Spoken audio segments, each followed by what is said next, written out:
Good morning dear students. SA social prepare అయ్యే వాళ్ళు అందరు చూడండి. Welcome to Radhika DSC classes.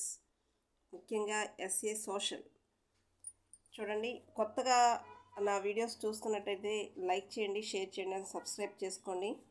మంచి మంచి టాపిక్స్తో మీకు మంచి వీడియోస్ అందించి మీ విజయానికి నేను కూడా ఒక భాగం అవుదాం అనుకుని నేను వీడియోస్ చేస్తున్నాను. సో లైక్ చేయండి. లైక్ చేస్తే ఏమవుదు కదా.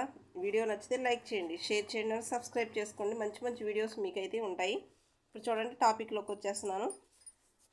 ఈ ఇంటర్మీడియట్ జాగ్రఫీలో ఇక్కడ చూడండి హైలైట్ చేశాను. క్లైమేట్ ఆఫ్ ఇండియా, భారతదేశ శీతోష్ణ స్థితి. ఆల్రెడీ తమ్నైల్ చూసే ఉంటారు. భారతదేశానికి సంబంధించి ఇండియన్ జాగ్రఫీ మొత్తం ఏ టెక్స్ట్ బుక్లో ఉంటుంది ఆల్రెడీ ఒకసారి మీకు ఐడియా ఉండే ఉంటుంది. ఇప్పుడు ప్రజెంట్ 9th టెక్స్ట్ బుక్ అంతా ఇండియన్ జాగ్రఫీ ఉంటుంది. ఓకేనా, ఇది మీరు చూసారు కదా. నేనైతే ఈరోజు తీసుకున్న టాపిక్ అనమాట. అంటే చాలా పెద్ద టాపిక్. మనం ఎంతవరకు అయితే అంటే కొంత టైం వరకు నేను క్లాస్ చూపిస్తాను. మిగతాది తర్వాత నెక్స్ట్ వీడియోలో పార్ట్ 2 కింద చేద్దాం. ఓకే, చూడండి. 9th జాగ్రఫీ మొత్తం వచ్చే ఇండియన్ జాగ్రఫీ ఉంటుంది. అందరికీ ఉన్నాయి కదా, టెక్స్ట్ బుక్స్ ఉన్నాయి కదా. టెక్స్ట్ బుక్స్ ఉంటే లైన్ టు లైన్ మీరు క్లియర్గా చదివేసేయండి, ఏది వదలొద్దు. లైన్ టు లైన్ చదివితే మీకైతే క్లారిటీ వస్తుంది, చాలా క్లియర్గా ఉంటుంది, చాలా నీట్గా కూడా ఇచ్చాడు. ఎక్స్ట్రా అంటే 1 or 2 బిట్స్ మనకి ఇంటర్మీడియట్ నుంచి కూడా, అంటే రిలేటెడ్ టాపిక్ కాబట్టి ఇంటర్మీడియట్ నుంచి వస్తాయని మాత్రం మనం అర్థం చేసుకోవాలి. నేను ఒకసారి సిలబస్ చూడండి. నేను అంటే సిలబస్ విశ్లేషణ అని ఒకసారి రాసుకున్నాను అనమాట. అంటే ఏంటి, సోషల్లో 6th క్లాస్లో దానికి రిలేటెడ్గా ఉన్న టాపిక్స్ అనమాట. ఇప్పుడు చూడండి, సౌర కుటుంబంలో మన భూమి, ఇదే టాపిక్ 7th క్లాస్లో ఉంటుంది. నెక్స్ట్ మళ్ళీ 6th క్లాస్లో భూమికి నమూనా, ఇలా నేను రాసుకున్నాను అనమాట. సో ఇక్కడ చూడండి, ఇక్కడ 9th geography total Indian geography అంతా న్యూ టెక్స్ట్ బుక్లో ఉంటుంది. ఓకేనా, 10thలో కూడా ఉంది. భారతదేశం భౌగోళిక స్వరూపాలని మళ్ళీ 10thలో ఫస్ట్ లెసన్ ఉందో చూసారా. సేమ్ ఈ 9th క్లాస్ ఫస్ట్ లెసన్ ఎలాగో ఇది అలాగనమాట. నెక్స్ట్ శీతోష్ణ స్థితి, ఇవన్నీ తెలుసు కదా. మళ్ళీ ప్రజలు, జనాభా అనేది కూడా 9thలో ఉంది. ఇదే టాపిక్ అంటే ఇప్పుడు ఇండియన్ జాగ్రఫీ 2nd ఇంటర్లో ఉంది, అకాడమీ బుక్లో. ఓకే, 2nd ఇంటర్లో ఉంది కాబట్టి ఈ టాపిక్ చాలా ఇంపార్టెంట్. జీకే పరంగా కూడా ఇంపార్టెంటే. జీకేలో కూడా, స్టాండర్డ్ జీకేలో కూడా ఇస్తాడు. సో నేను ఈరోజు తీసుకున్న టాపిక్ అదనమాట. మీకు అర్థమైంది అనుకుంటాను. ఇది చూడండి, ఇది వచ్చి తెలంగాణ, అంటే తెలుగు అకాడమీ హైదరాబాద్, తెలంగాణది. నెక్స్ట్ ఇది చూడండి, ఇది మంది. ఇది ఓల్డ్ సిలబస్ కాబట్టి దీనిలో ఇది ఏపీ సిలబస్ మారలేదు అని చెప్పి ఇవే బుక్స్ ఇస్తున్నారు. దీనిలో పైన టచ్ చేశారు కానీ టాపిక్ అయితే లోతుగా లేదు. చూడండి, మీకే తెలుస్తుంది. ఇక్కడ ఏముంది, శీతోష్ణ స్థితిలో శీతాకాలం, వేసవకాలం, నైరుతి ఋతుపవన కాలం, ఈశాన్య ఋతుపవన కాలం, ఓన్లీ ఈ కాలాల గురించి ఎక్స్ప్లెయిన్ చేశాడు. ఓకేనా, సేమ్ ఇవే కాలాలు మన 9th క్లాస్ టెక్స్ట్ బుక్లో కూడా ఉంది, ఏం మారలేదు.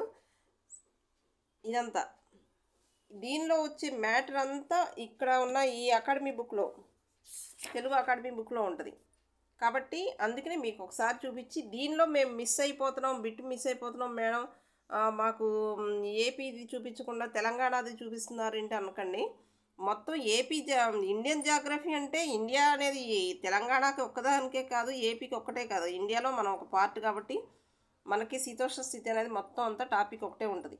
ఓకేనా, ఏమీ మారలేదు, ఇంకా చాలా ఎక్కువగా ఉంది మ్యాటర్ అయితే. ఓకేనా, అందుకనే మీరు దీనిలో చదవలేదని ఏమీ పెట్టుకోవద్దు. చూడండి క్లియర్గా ఇంటర్మీడియట్ ఈ టాపిక్ అయితే వెళ్ళిపోదాం. ఓకే, చూడండి, జాగ్రత్తగా చూడండి. చాలామంది అడుగుతున్నారు టాపిక్స్ మాకు ఒకసారి ఇండెక్స్ చూపించండి అన్నారు. అదిగోండి, శీతోష్ణ స్థితి పరిచయం, అంటే నిర్ధారించే కారకాలు, నైరుతి ఋతుపవన కాలం, భారతదేశ శీతోష్ణ స్థితి ప్రాంతాలు. ఒకసారి మీకు నోట్ చేసుకోండి. చూడండి, అడవులు, అటవీ విస్తీర్ణం, వన్యప్రాణం, అంటే దీనిలోనే ఇచ్చేశాడు. అడవులు ఉన్నాయి కదా మనకి, అడవులు ఇచ్చారు. ఇంకా మృత్తికలు అంటే నేలలు రకాలు, క్రమక్షయం, సంరక్షణ పద్ధతులు, ఇవన్నీ కూడా వచ్చేస్తుంది అనమాట ఈ శీతోష్ణ స్థితిలో. కాబట్టి మనం ఇంత టాపిక్ ఒకేసారి చదువుకోవాలంటే కష్టం అవుద్ది. కాబట్టి ఈరోజు మ్యాక్సిమం నైరుతి ఋతుపవన కాలం వరకు చదవడానికైతే చూద్దాం. ఆల్రెడీ శీతోష్ణ స్థితి అంటే మనకి చూడండి ఒకసారి ఉష్ణోగ్రత, పీడనం, వర్షపాతం, పరిస్థితి, పవనాలు మొదలైన వాటిని వాతావరణ మూలకాలు అంటారు. వెదర్ ఎలిమెంట్స్ అంటారు.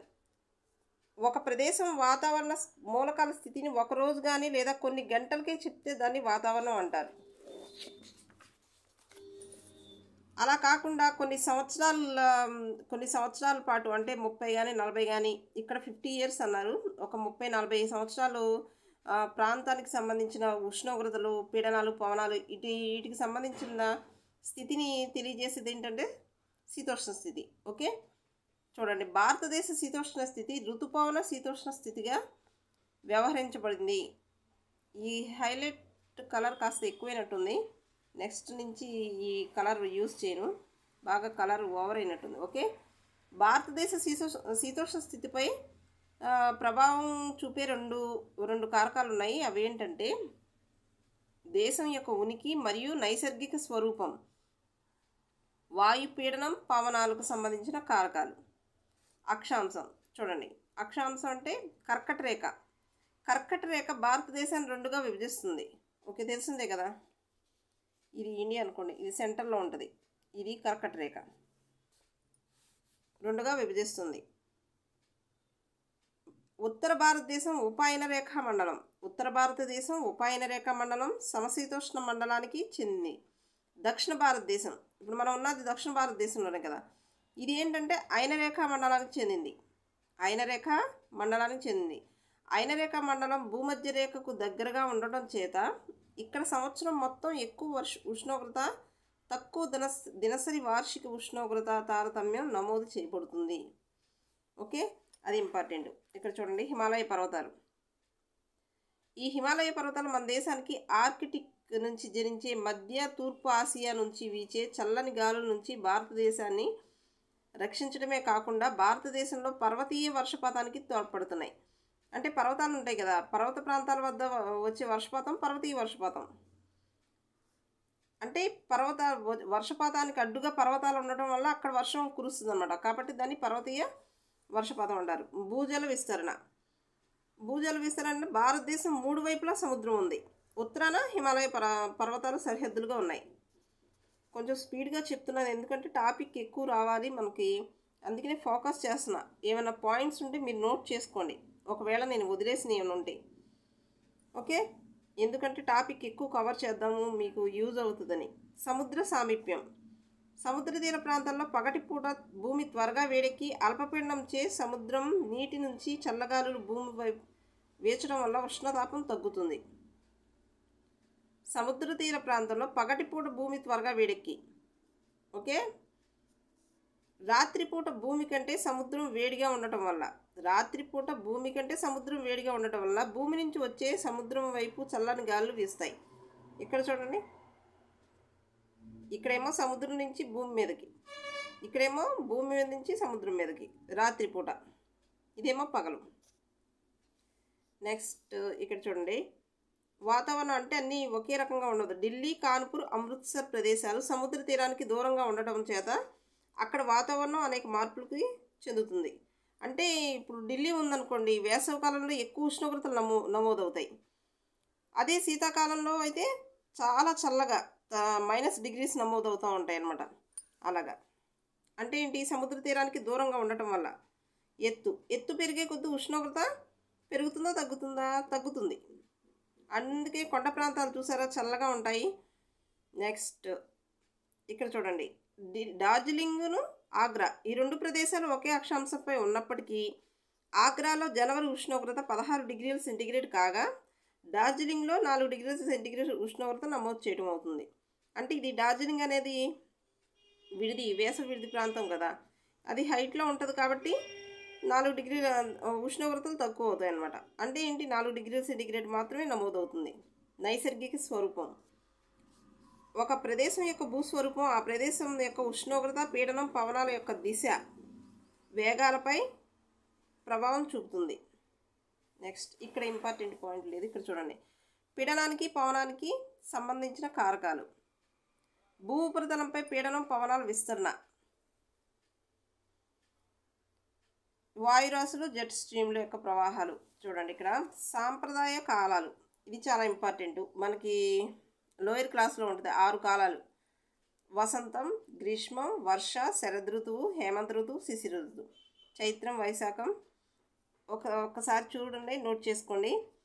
టెట్లో బిట్, ఇది టెట్లో వచ్చిన బిట్స్, దీనిలోంచి కూడా బిట్స్ వచ్చినాయి, గుర్తుపెట్టుకోండి. శరదృతువు భారతదేశ క్యాలెండర్ ప్రకారం ఏ నెలల మధ్యలో ఉంటుంది? ఆశ్వీజం, కార్తీకం. మనం ఈజీగా అనుకుంటాం కానీ అక్కడ కన్ఫ్యూజ్ అవుతాం. మనకు తెలిసిందే అనుకుంటాం, ఆ తెలిసిందే మనం రాంగ్ చేస్తాం. ఎవరైతే తెలిసింది వదిలిపెట్టకుండా, తను చదివింది వదిలిపెట్టకుండా ఉంటారో వాళ్ళకి జాబ్ వస్తుంది. తెలిసింది వదిలిపెట్టేసామంటే ఇంక అయిపోయినట్టే మన పని. నెక్స్ట్ ఋతువులు. భారతదేశంలో అనేక ఋతువులు ఉన్నాయి కదా. చల్లని వాతావరణ ఋతువు, దీన్ని చలికాలం అంటారు. Same 9th class text book మీరు చూస్తే మీకు తెలుస్తుంది. ఒకసారి చూడండి, 9th క్లాస్ టెక్స్ట్ బుక్ చూపిస్తున్నాను. ఇదిగోండి, చూసారా? అదే సబ్ టైటిల్ ఇచ్చారు. చల్లని వాతావరణ కాలం శీతాకాలం, వేడి వాతావరణ కాలం అంటే వేసవికాలం. ఏం మారలేదు. నేను అందుకనే మొత్తం పురోగమన ఋతుపవనాలు అంటే ఈశాన్య ఋతుపవనం, ఆగ్నేయ ఋతుపవనాలు అంటారు కదా. చూడండి, సేమ్ మార్చలేదన్నమాట. అందుకనే టాపిక్ ఎక్కడ మారదు. ఇది ఏపీ, అది తెలంగాణ అనే ఆలోచించొద్దు. ఓకే, ఋతువులు చూడండి. ఉష్ణ వాతావరణ ఋతువు అంటే వేసవికాలం, నైరుతి ఋతుపవన కాలం అంటే వర్షాకాలం, వెనకకు మరలేది అంటే తిరోగమన నైరుతి ఋతుపవనాలు. చూడండి, ఇక్కడ చలికాలం అంటే శీతాకాలం గురించి. శీతాకాలం ఎక్కడ? డిసెంబర్, జనవరి నెలలో అతి తక్కువ ఉష్ణోగ్రత నమోదవుతున్నారు. కానీ ఇక్కడ ఇంపార్టెంట్ బిట్ ఉంది, నవంబర్ మధ్య నుంచి ప్రారంభం అవుతుంది. సేమ్ 9th క్లాస్ టెక్స్ట్ బుక్లో కూడా ఇదే బిట్ ఉంది, నవంబర్ నుంచి మొదలవుతుంది. సగటు ఉష్ణోగ్రత 21 డిగ్రీ సెంటీగ్రేడ్ కంటే తక్కువ నమోదవుతుంది. చూడండి, ఇక్కడ ఉత్తర భారతదేశంలో ముఖ్యంగా పంజాబ్, రాజస్థాన్ రాష్ట్రాల్లో ఘనీభవన స్థానం కంటే తక్కువగా నమోదవుతుంది. నెక్స్ట్, అత్యల్ప ఉష్ణోగ్రత నమోదవడానికి ఎక్కడ? ఉత్తర భారతదేశం అంటే ఇది. ఉత్తర భారతదేశం అంటే ఇదే కదా, ఇది దక్షిణ భారతదేశం అవుతుంది. ఇదిగోండి కర్కట రేఖ, భారతదేశాన్ని రెండుగా విభజించేది కర్కట రేఖ. ఓకే, ఉత్తర భారతదేశంలో అసలు తక్కువ ఉష్ణోగ్రతలు నమోదవడానికి కారణాలు ఏంటి? పంజాబ్, హర్యానా, రాజస్థాన్. ఇవి సముద్రానికి దూరంగా ఖండాంతర్గత శీతోష్ణ స్థితి ప్రభావితం అవ్వటం.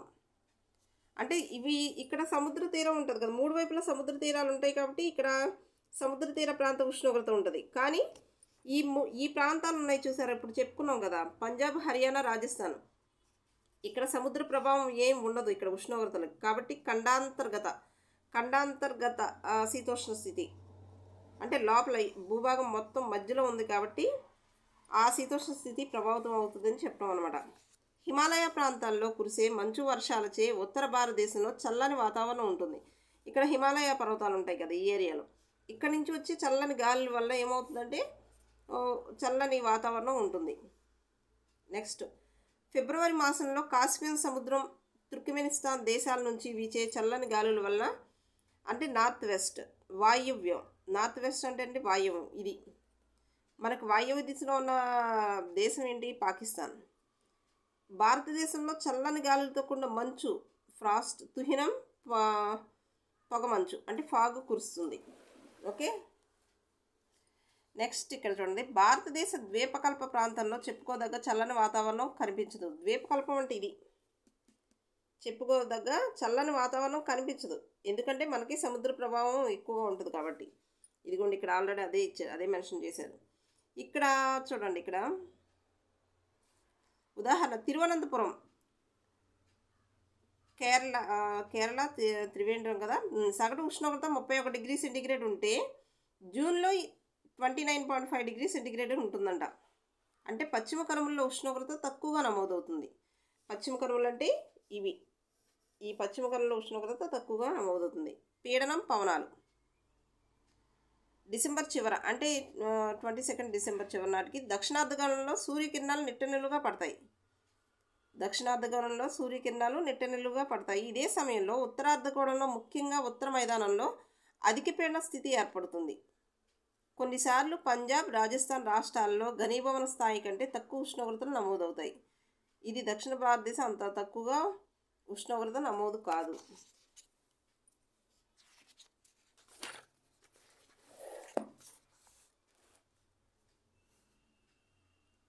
ఇది ఆల్రెడీ చెప్పేసుకున్నాం, వచ్చింది చూడండి, వచ్చిన టాపిక్కే వచ్చింది.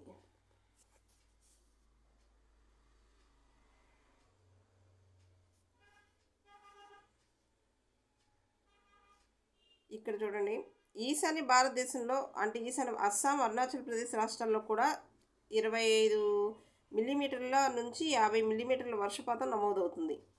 అక్టోబర్, నవంబర్ నెలలో ఈశాన్య ఋతుపవనాలు బంగాళాఖాతం దాటే సమయంలో పవనాలు అక్కడి తేమను గ్రహించి తమిళనాడు తీరం అక్కడ వర్షాలు బాగా కురుస్తాయి. నెక్స్ట్ దక్షిణ ఆంధ్రప్రదేశ్ అంటే ఏంటి, దక్షిణ ఆంధ్రప్రదేశ్ అంటే నెల్లూరు, తిరుపతి, ఇక్కడ కూడా బాగా వర్షం చూడండి. నెక్స్ట్ ఆగ్నేయ కర్ణాటక, కేరళ, ఆగ్నేయ భాగాల్లో కుండపోత వర్షాలు కురుస్తాయి. ఓకేనా. వేడి వాతావరణం అంటే వేసవికాలం తెలిసిందే. ఇక్కడ దక్కన్ పీఠభూమిలో 38 డిగ్రీలు సెంటీగ్రేడ్ నమోదవుతాయి.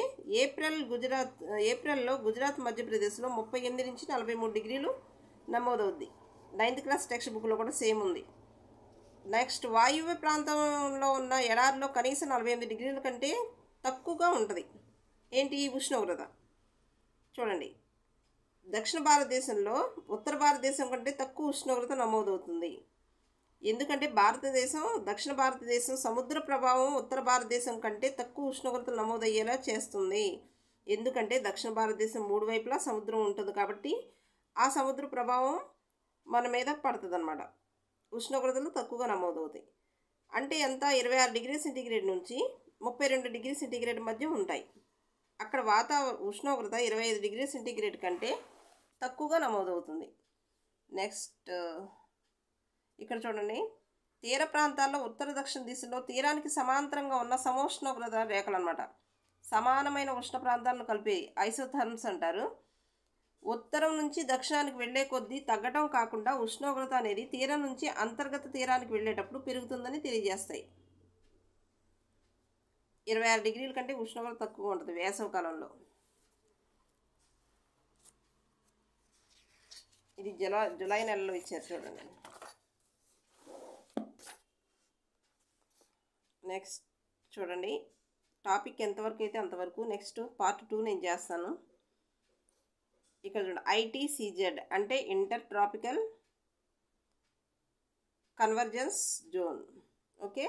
వేసవికాలం భారతదేశం ఎక్కువ భాగం అత్యధిక ఉష్ణోగ్రత అల్పపీడనం నమోదవుతాయి వేసవికాలంలో. ఎందుకంటే ఇది ITCZ ఉత్తరార్ధగోళంలో ప్రవేశించడం వల్ల ఉపఖండం అంతా వేడెక్కుతుంది. దీన్ని ఇక్కడ తెలుగు మీనింగ్ రాశాడు చూడండి, అంతర అయనరేఖ అభిసరణ మండలం, చాలా ఇంపార్టెంటు. ఒకసారి చూడండి, వాయువ్య భారతదేశంలో ITCZ మధ్య భాగంలో గల పొడి వేడి గాలులు అంటారు. ఇది చాలా ఇంపార్టెంట్, అందుకని స్టార్ వేసాను. నెక్స్ట్ చూడండి,